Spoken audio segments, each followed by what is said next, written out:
Thanks so much for that gracious and long introduction. This is a great moment in the history of the school. It's a wonderful occasion, and it's really my great pleasure to welcome all of you, to welcome SSA's remarkable students. I hope we have a great turnout, to welcome our distinguished faculty, both from SSA and around the university, dedicated staff, the alumni, the graduates of SSA that you've heard about who are on the forefront of innovation in the social service sector, the civic leaders who are here, who are SSA's generous and committed friends, all of you here tonight who embody and carry forward the important work of this great institution. I welcome you to the Centennial Celebration opening event.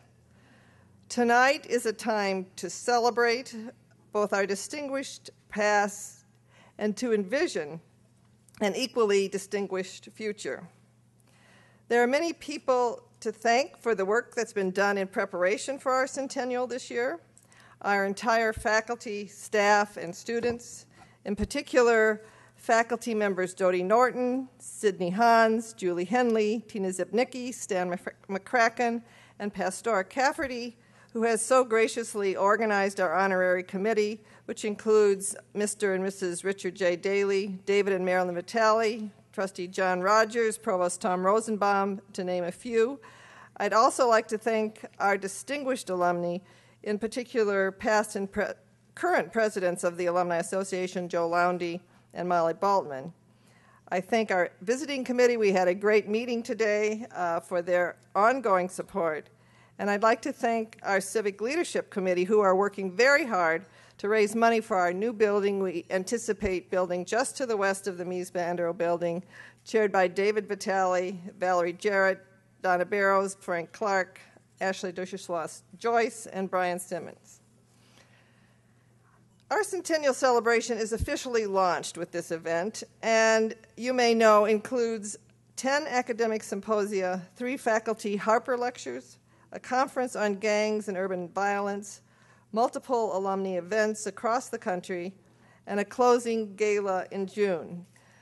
The interesting thing about the SSA faculty at the University of Chicago is that the academic events were relatively easy to plan, but the hardest job we've had is trying to convince faculty and alumni that we're going to have a little fun, too.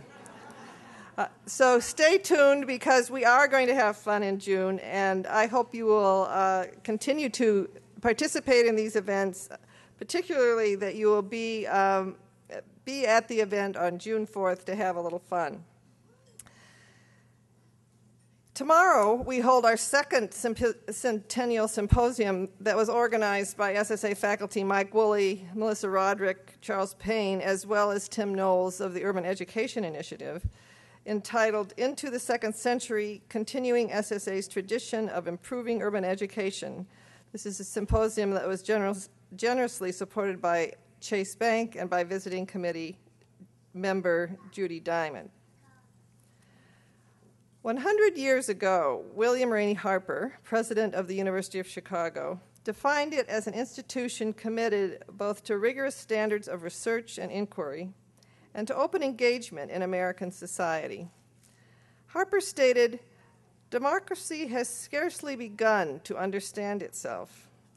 It is for the university, as a center of thought, to maintain and advance the ideas and ideals so essential for the success of democracy." Harper understood that the dynamic exchange between the university and the world beyond campus was critical to the development of knowledge in medicine, sociology, human development, economics, and in particular to the School of Social Service Administration. This combined focus on rigorous inquiry and civic engagement was catalytic in the development of this school, this Chicago School of Social Service Administration. The pioneering efforts of SSA's founding mothers, Edith Abbott and Grace Abbott and Sophonisba Breckenridge, who hang in honor above us, were in the policy areas of immigration, child welfare, labor, Social Security, And in their work, they helped, in Harper's words, democracy to understand itself. Edith Abbott was the first female dean of any graduate school in the United States, and Sophonisba Breckenridge was the first female graduate from the University of Chicago Law School. Their work professionalized and secularized the profession of social work and laid the foundation for a mode of inquiry and practice that emphasizes rigorous social science research to illuminate and ameliorate serious social problems. Faculty, researchers, students, and alumni have carried forward the utilization of research and scholarship to formulate effective public policy and to resolve both individual and collective social problems. Today, SSA is ranked as a top graduate school of social work in the country, and when we build our new building, we will be the top school of social work in the country.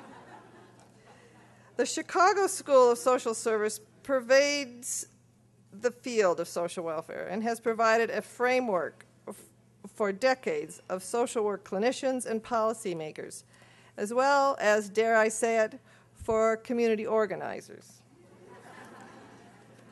From President Harper until today, SSA has had the benefit of support and the regard of the university's presidents. President Robert Maynard Hutchins described it as the best there is. President Levy urged the school to work at the intersection of scholarship, research, policy, and practice to do the work necessary to lessen inequality and injustice. Today, the school benefits from the support and perspective of our president, Robert J. Zimmer. In a recent address to the American Academy of Arts and Sciences, he said, "Public discourse and public policy often lack a structural perspective, approaching problems by isolating one or two components. The multiple components of the problem, and importantly, their relationships to one another, are often unacknowledged, unanalyzed, or unappreciated. Universities have a key role to play in these matters, not only because they provide analytic understanding of these components, but they also focus attention on and analyze the total structure and set of relationships, particularly, and this is an important caveat, when their own internal structures foster this activity. Clearly, the University of Chicago's mission, values, and internal structures foster this activity through careful research, analysis, as well as the facilitation and support of community engagement. President Zimmer's commitment to collaboration and partnership with our community, the city, the region, the world, represents a commitment to the values that have shaped this great university and this great school. This commitment makes SSA and the university a remarkable resource for the local, regional, and global neighborhood. So I want to thank President Zimmer for his support and his perspective. With his leadership, it is possible to continue to recruit the brightest, most committed students, to continue to develop the most distinguished faculty, and to build programs that will enable us to move boldly into the next 100 years of this great institution. It's my very great pleasure to welcome President Zimmer.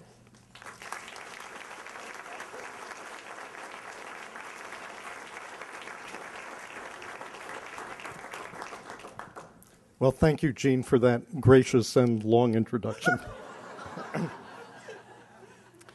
A bit more seriously, I really do want to thank Jeanne, not for that introduction, but really for the remarkable work that she's doing in providing leadership to SSA.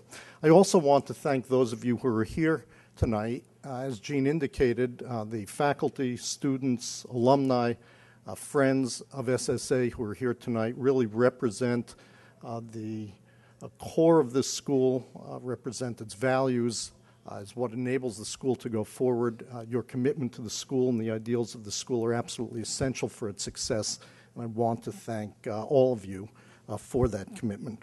I also want to say a special hello to Marlene Richmond, who I saw earlier. I'm not sure exactly where she is at this moment. There she is. And, of course, tell Marlene that we all send our best wishes and love to Harold, who can't be here with us tonight, so please do that.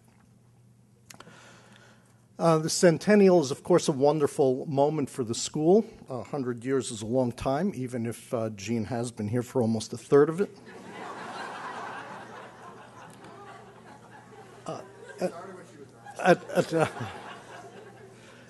And I'm very pleased and indeed honored to be here with you to be part of this celebration. Now, in a university, schools and departments, and in fact the faculty of the university, actually have a dual life. Now, this is not quite as exciting as it seems. Schools and departments are part of a university. Their work reflects and contributes to the fabric of the university. They help define the university's meaning and the nature of the university's contributions. So that's one part of their life. But they also play a role within their respective fields. They have an impact in their field. They have a standing within their field. So as a mathematician, I think about my work environment both as the University of Chicago on one hand and the global mathematics community on the other. Now, I think many of you here are well aware of the second aspect of this dual nature, of the extraordinary leadership role that SSA has played in its field throughout its history and that it continues to play today. Many of you, because you've been so connected to SSA, some for a considerable amount of time, really know this very deeply and certainly know it with more granularity than I do. SSA, of course, has had an impact on the development of many of the fundamental structures of our social care policies, adoption, foster care, child welfare, provisions of Social Security, public health policy, and much more. It's trained thousands of leaders who have carried the capacity for rigorous and analytic work into social service leadership. And today, as Jeanne indicated, faculty illuminate problems in areas involving human rights, violence prevention, economic and social equality, public education, health, juvenile justice, foster care, and more and more. The training of students here, of course, involves a deep commitment to fieldwork, and that means that our students have been active in the city for 100 years, particularly in the south side of the city, where SSA has been deeply committed to the welfare of the more vulnerable citizens of the south side and the city as a whole. But at this celebration of 100 years of SSA, I would like to reflect a bit on the other aspect of this dual nature of SSA, which is its role within the University of Chicago, because I believe that taking these two angles together really help illuminate the impact, power, and importance of this school that we celebrate this evening. Jeanne indicated some of these issues, but I want to expand on them a bit more. But don't get nervous. I know when you hear somebody say, "I want to expand on them," and you're sitting in front of your drink, you say, "Oh no!" But I'll be relatively brief. I'll expand just a little bit. This sentence will not give you comfort, but don't worry. So I want to begin at the beginning of the University of Chicago. Of course, as Jeanne indicated, the driving force behind the origins of this university was really one person, William Rady Harper. And he had a vision for a new type of university. This was a university that was going to be devoted to research, that was going to be the central calling and feature of this university. And he deeply believed that this research would inevitably have a major impact on the world, a major impact on the city and on the country and internationally. That doesn't mean that every piece of research needs to be applicable, but it does mean that the research enterprise as a whole will inevitably have an impact on the world, and that impact and understanding that impact and, in fact, implementing that impact was an important thing for the university to embrace. So Harper, like his contemporary fellow Chicagoan, Daniel Hudson Burnham, was a man who believed in no small plans. His conception of what the impact of research was and how the university would be an institution that influenced the world in an important way was both broad and it was deep. And one aspect of Harper's work was the connection of the university to the poorer and working class citizens of Chicago. So in 1984, the university established a settlement house, the University Settlement, in the immigrant neighborhood southwest of the Chicago Stockyards, known as the Back of the Yards or Packingtown. Like Hull House, Chicago Commons, and other settlement houses in the city, the university settlement sought to promote child and adult education, improve working conditions, and help immigrants assimilate effectively into American life. The university offered extension courses, which was another major general component of Harper's conception of the university, extension courses and public lectures at Chicago settlement houses, and faculty members as distinguished as John Dewey and George Herbert Mead became involved in the conception and direction of these settlement programs.